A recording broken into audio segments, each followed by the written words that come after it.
I don't have notes for this one. I just want to be real. I've kind of like dipped and dabbled in it on Twitter and I think Facebook. And you've probably seen me hanging out with a new person via Snapchat. But I wanted to be honest. Like, I know my life everywhere. I'm not uploading regularly.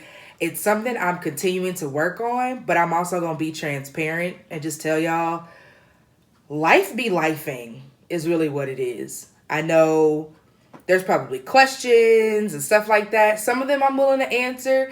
Some of them you just gonna have to sit with and stew and you're never gonna know and it sucks, but we are owed a level of privacy. And I mean we as in humanity. We deserve to be able to withhold or say whatever we choose to say or we keep whatever we won't say.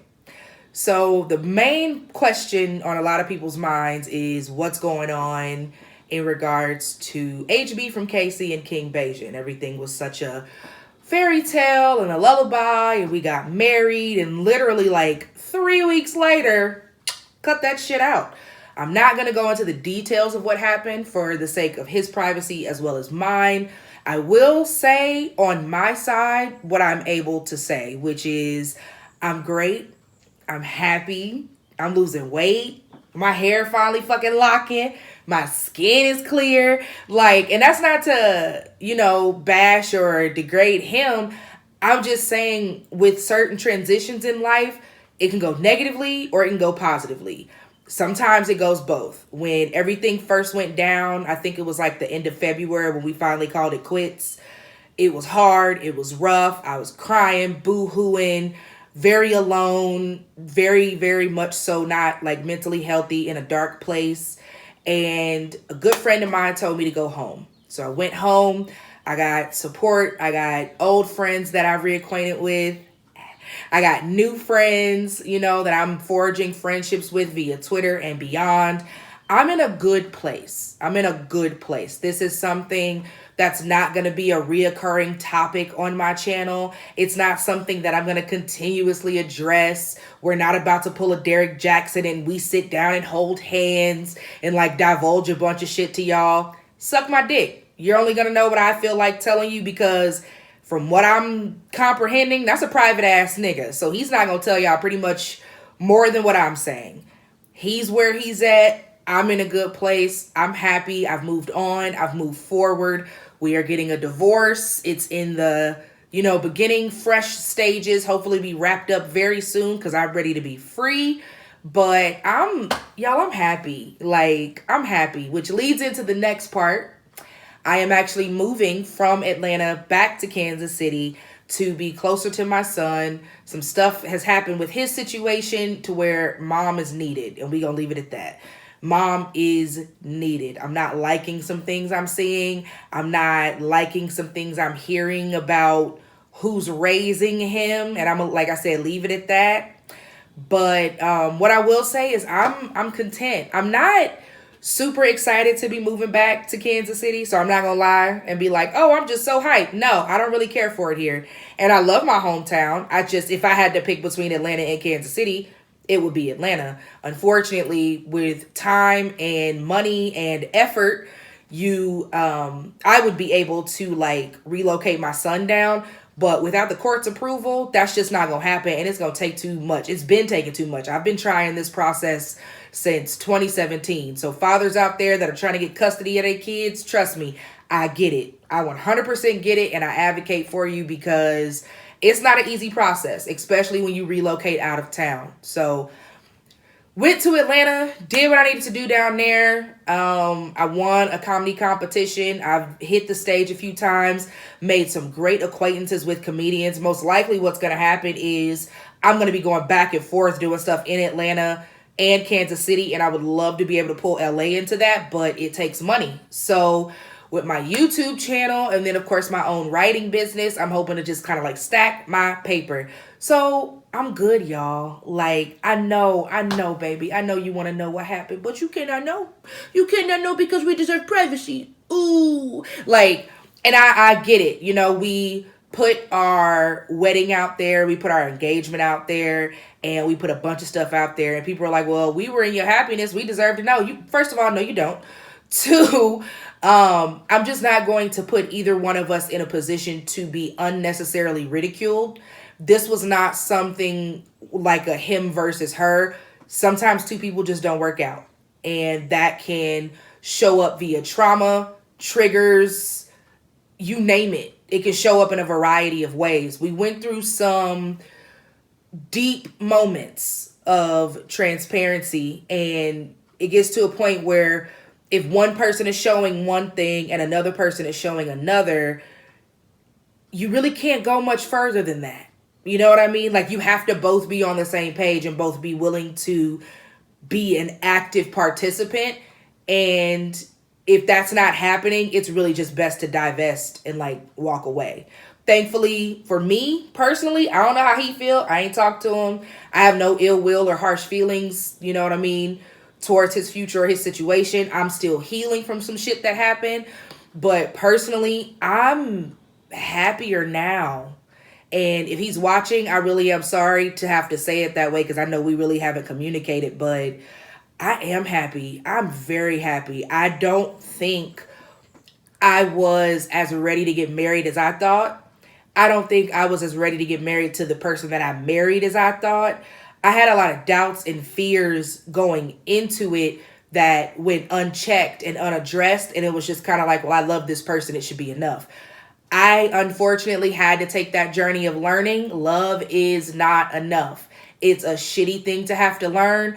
But if that's all y'all have, or if that's all one person is able to bring to the table, or that's all one person is able to offer, that's not going to be enough. It's not enough. And in my future endeavors and going forward, thankfully, this situation has taught me what to look for, what to tolerate, what not to tolerate, red flags to pay attention to. I know, you know what I mean, the certain type of man that I want in my future has to have this, and this out the gate before we even converse ever again, you know? So, again, this is not like a King Bajan bashing session. I still got mad love for him just from a distance. And I don't want y'all to hate him. If you do, that's your prerogative, whatever. I don't personally hate him. I don't have any disdain for him. It wasn't anything where, like, you know, I'm slicing tires or somebody cheated. But communication and emotional issues are enough to break up a couple. And unfortunately for us, we didn't make it. But again, I'm low-key happy. I'm not happy we didn't make it, but this single shit is lit. Like, okay, first of all, let's start with the real. I was celibate for 3 years. Out of respect for my former partner, I'm not going to go into super detail, but I was celibate for 3 years. We really wasn't doing our hanky-the-panky. Like, you know what I mean? Prior to us getting married, we decided to wait, which cool, that's fine. I had never done it before, so it was very new for me. And now that I'm single, that really wasn't a standard or something that really wasn't something I had set in place for myself. So now, since it's not in place, I'm enjoying being single again. I'm ready for the paperwork to be finalized so I can really live my life the way I want to. I'm happy, y'all. Like, it's crazy because, like, I feel bad for being happy, because when you go through something like that and you lose a partner that you've had for so long, or, you know what I mean, they no longer want to be apart or whatever the case may be, you would think I'd be like, woe is me, or like devastated for months. I think it took me 3 to 5 weeks total to get to where I am. The first 2 weeks was extremely hard. It was very dark. It was very lonely. I really wasn't on social media like that. I was crying, begging, pleading, trying to make things work. When that did not pan out, when that did not happen, when that did not work, something inside of me just clicked like, girl, pick yourself up, put your big girl panties on, and make shit shake. I still have to pay these bills. I still have to take care of my son. I still have to take care of this household. I still have to run my own business. Like, I had too much happening just for me to be okay, for me to focus way too long on something that wasn't going to bear fruit. Like, I was at my apartment, like, alone, you know? That stuff still has to keep rolling. So if that still has to keep rolling, it's only so long I can sit in bed all day. I got clients emailing me about papers. I'm trying to figure out stuff in regards to where we're going to stay when our lease is up. I got too much stuff on me to be sitting here in a idle moment, is what I would like to call it. Like, yeah, grieving is a process, but so is acceptance. And once I got to the point of acceptance of this is no longer what it was supposed to be, this person no longer wants to be here. Once I got to that point and I just kind of like said, all right, bitch, that's what it is, things just started going crazy for me. Money started coming out of nowhere. Old acquaintances and old male friends started coming out of nowhere. Like, I'm actually talking to someone right now who absolutely like adores me. I haven't changed. I ain't did nothing different. So it's great to see that like through therapy and counseling, I can get back to myself and not an identity that I feel like I kind of took on to make someone happy. You know what I mean? Like, I'm brash, I'm rude, I'm loud, I'm ghetto, I'm ratchet. And while I feel like that was accepted, I don't think it was accepted fully. I felt a little policed in that situation, you know? So, again, this is not to bash King Bajan or anything. This is just how I feel. And at the end of the day, like, how I feel is how I feel is how I feel. If he want to do a tell-all video, he's more than welcome to do whatever he want to do. Because, again, y'all, I'm so damn happy. I have so much peace. Like, I have so much peace. I'm not thrilled with like my living situation. Like, I'm at my mom's house right now. I still have my place in Atlanta, but I'm in Kansas City trying to find a place, get established, get my car, blah, blah, blah, blah, blah. I'll be going back to Atlanta. Today's like Monday the 17th. I'll be going back to Atlanta probably in a week or two. So, just being here, being around love, being around family, being with my love, like being with my son, being with my sisters and my mom and sometimes my dad, but he be tripping too. Anyway, just being around all this love has just, my heart's big, my heart's full. I feel very welcomed at home. So this is where I'm going to be going forward, is Kansas City. I'll be going back between Kansas City and Atlanta. You guys will be seeing more content from me. I'm actually in my mama house right now. I done nigga rigged my phone up to like make it stand and do everything until I get all my equipment up here. I was really going to just be like, ooh, I'm not going to put out no content until I get established in my new place. That's taking too long. I don't think I've given y'all a video since like early April. That gotta chill. I know.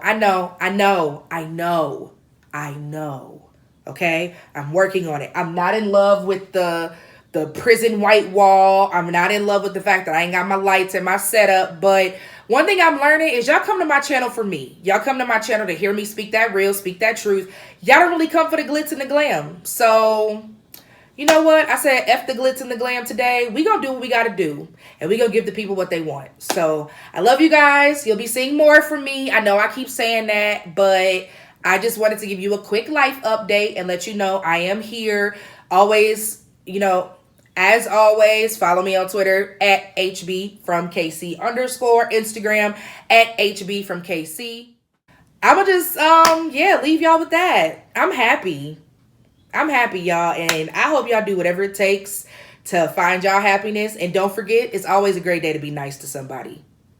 Unless it's Joe Budden.